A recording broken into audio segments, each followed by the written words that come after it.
So from now on, my podium of best movies ever are Bad Hair gets the gold, Pootie Tang for the silver, and bronze, that's probably like Schindler's List tied with Sophie's Choice. A good movie, definitely deserves to be on the podium, but am I gonna wanna watch it again? No. Bad Hair forever. For those of you who do not know, Bad Hair is a horror comedy which is currently on Hulu.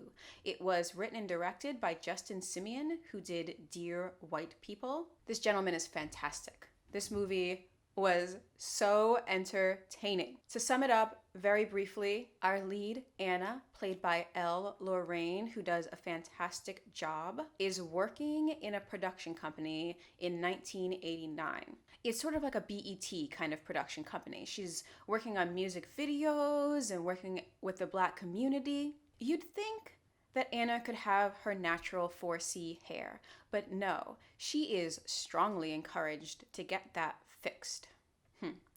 Fixed. We all know what that means. Her old boss is sort of pushed out. The new boss, played by Vanessa Williams, looks at Anna's hair and says, "Oh no, that's too much. Here's a card for my girl Virgie. She'll do your hair right." She gives Anna a card to go get a new weave put in. Yes, the weave, which in 1989 was cutting edge hair technology. So Anna goes into the salon where the hairdresser, played by Laverne Cox, gives her a whole new head of hair. This is probably the most traumatic scene of the whole movie. Just her having the weave sewn into her head because Virgie sews it way too tight.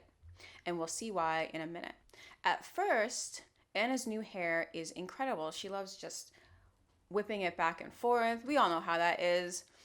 You get some new hair, it's straight, it's long. You just want to, oh, this is what they're talking about. Ah, look at it, just bounces. But after a little while, it starts to become obvious that there's something wrong with this hair. It starts to drink blood.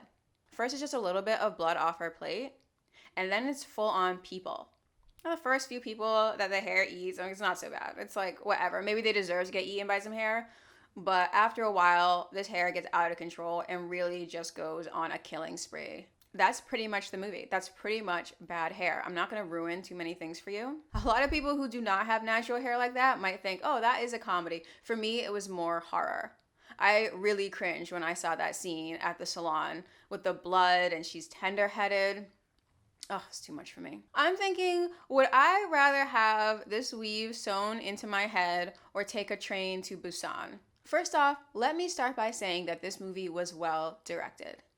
You know how you know when a movie is well directed? It's when you don't notice any directing going on.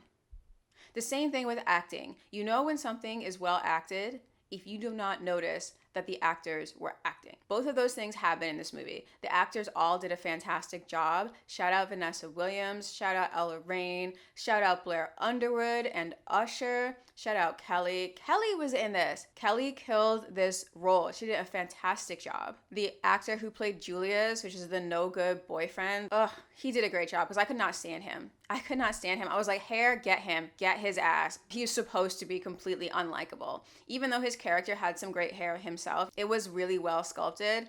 I still could not stand this person. But no spoilers, no spoilers.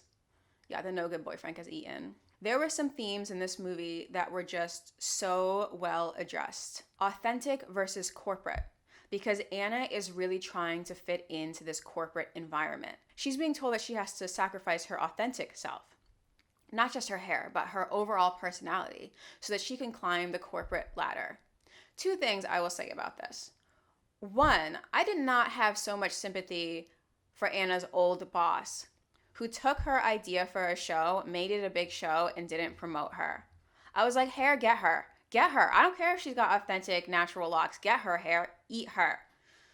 Because that's not cool. Anna should have at least been a producer by the start of this movie, and she wasn't even. So that was messed up. Anna does have to sacrifice a little bit of who she is to climb this corporate ladder. And of course she has to climb the corporate ladder because she has to eat. She needs to pay her rent. That is the carrot they hang in front of our noses, the rent. We need to jump through their hoops to get the rent. Otherwise, we would just be like, I'm not playing along. I'm not playing your game. I'm not doing this to my hair. I'm not doing this to myself. I'm not spending my last bit of money so that I can have appropriate shoes for your office. But we have to. We have to play their game if we want to eat. So that was another theme in this movie, this sort of what Anna is forced to do just to live. And can she live guilt-free? She really can't live guilt-free because she needs to make a certain amount of money to pay the rent. Her no-good landlord raised her rent. Hair ate him too. I was happy for that. I was kind of on the hair side for the first half of this movie. I'm going to be perfectly honest. Because it was killing these bad people. And in doing so, it was making itself more luscious and more well moisturized. So that's like killing two birds with one stone. I was really team hair until the hair took over. One really important aspect of this movie, thematically speaking, is the African and slave mythology, because the story kind of comes from this book that Anna's father shows her, and it's called The Moss-Haired Girl. And it's about this slave girl that sees this beautiful moss and she puts it on her head so she could have beautiful straight hair like the massa's wife. And it just takes her over and becomes evil. And I really, really enjoyed that aspect, the mythology part of it. The fact that Anna does have a culture that they are actively trying to erase from her. I thought that was beautiful and well said. I really just thought that whole mythology part of it just gave it another layer. This movie is like a layer cake. There's so much there. There's so much to unpack. You just got to keep taking bites. And it's not just chocolate, vanilla. It's like chocolate and then you get a nut and then it's like another kind of chocolate and then it's like a mousse. Like there's a lot going on in this movie cake. You're like, Maya, you just want cake. Another theme that sort of touched on in this, which people who are not in the Black community might not understand, is the kind of light skin versus dark skin divide. We see it in other cultures too. It's not just the Black community where light skin is more valued. Someone told me one time that America is especially vain and people really care more about how you look than anything else. And this is one of the reasons why light skin is so much more valued.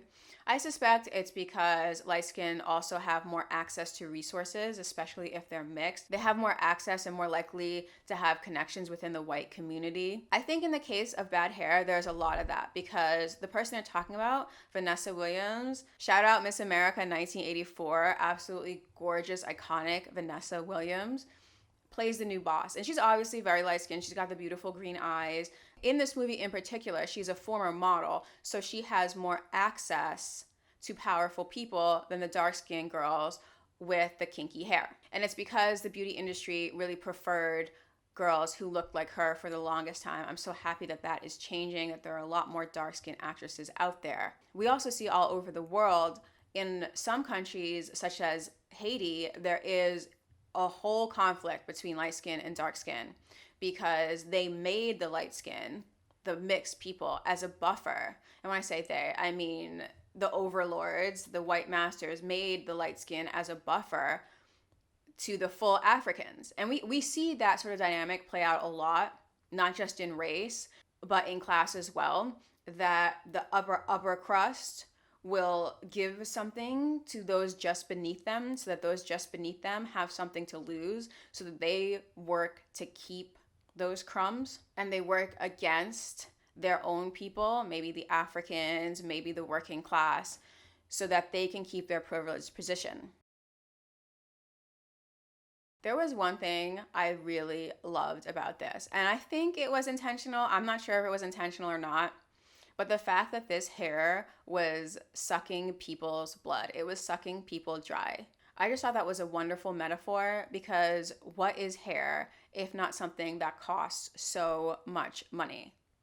Even Black women who don't spend money on their hair like that still spend money on their hair. There's oils to get, there's special combs you have to get, there's leave-in conditioners and treatments and this and this and this and that because you got to keep it moisturized. You just have to keep it moisturized. That's why I was on the hair's team when it was moisturizing itself with the blood. I did not want to see this movie end. So right now I'm proposing a sequel to Bad Hair called Shrinkage.